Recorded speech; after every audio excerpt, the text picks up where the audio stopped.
یہ مناظر ہیں بلوچستان کے صوبائی دارالحکومت کوئٹہ کی معروف جناح روڈ کے، جو کہ ایک وقت میں سیاسی، ادبی اور علمی مباحثوں کا مرکز ہوا کرتی تھی۔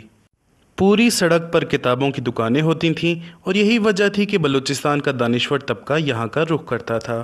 وقت گزرنے کے ساتھ ساتھ جناح روڈ کی دکانوں میں کتابوں کی جگہ جوتوں اور اسلحے نے لے لی، اور اب جہاں دانشوروں کی محفلیں جمع کرتی تھیں، وہاں رات 10 بجے کے بعد مقامی اور دیگر صوبوں سے آنے والے خواجہ سراؤں کے باعث کسی فحاشی کے اڈے کا منظر پیش ہوتا ہے۔ پولیس کی موجودگی میں خواجہ سرا شاہراہ کے کارنر پر کھڑے ہو کر فحاشی پھیلانے میں مصروف ہوتے ہیں، جس کے باعث کوئٹہ کا نوجوان طبقہ شدید متاثر ہے۔ عوامی حلقوں نے پولیس اور سیاسی و مذہبی جماعتوں کی جانب سے خاموشی پر تشویش کا اظہار کرتے ہوئے کہا کہ بلوچستان کے قبائلی روایات اور اسلامی اصولوں کو پاؤں تلے روندا جا رہا ہے۔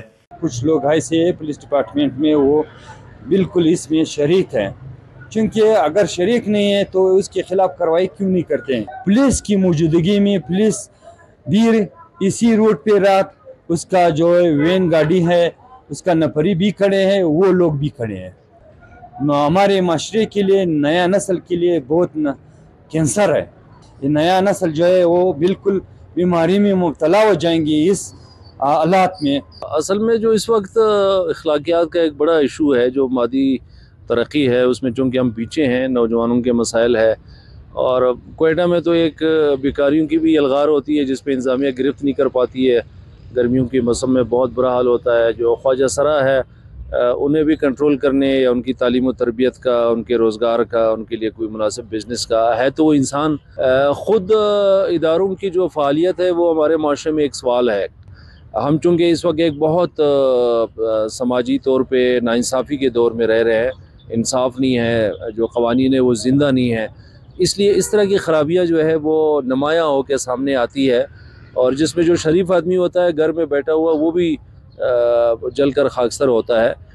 اسی سے منشیات پھیلتے ہیں، اسی سے ایڈز پھیلتے ہیں، اسی سے جو ہے بے راہ روی اور خرابیاں پھیلتی ہے، نوجوانوں کی زندگیاں اور جوانیاں ضائع ہوتی ہے، اور خواتین کی اور بچوں کی جو عصمت ہے وہ تار تار ہوتی ہے۔ دنیا اس وقت بہت اچھائیوں کی طرف جا رہی ہے۔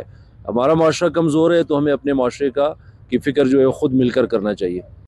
عوامی حلقوں کا مزید کہنا ہے کہ شہر میں فحاشی کا فروغ پولیس کی رضامندی کے بغیر ممکن نہیں۔ شہر میں فحاشی اور عریانی کی روک تھام کے لیے انتظامیہ کی غفلت ناقابل برداشت ہے۔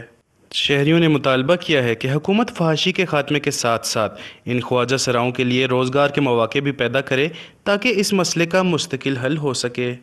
رپورٹر محمد بلال، کیمرہ مین یاسر کے ساتھ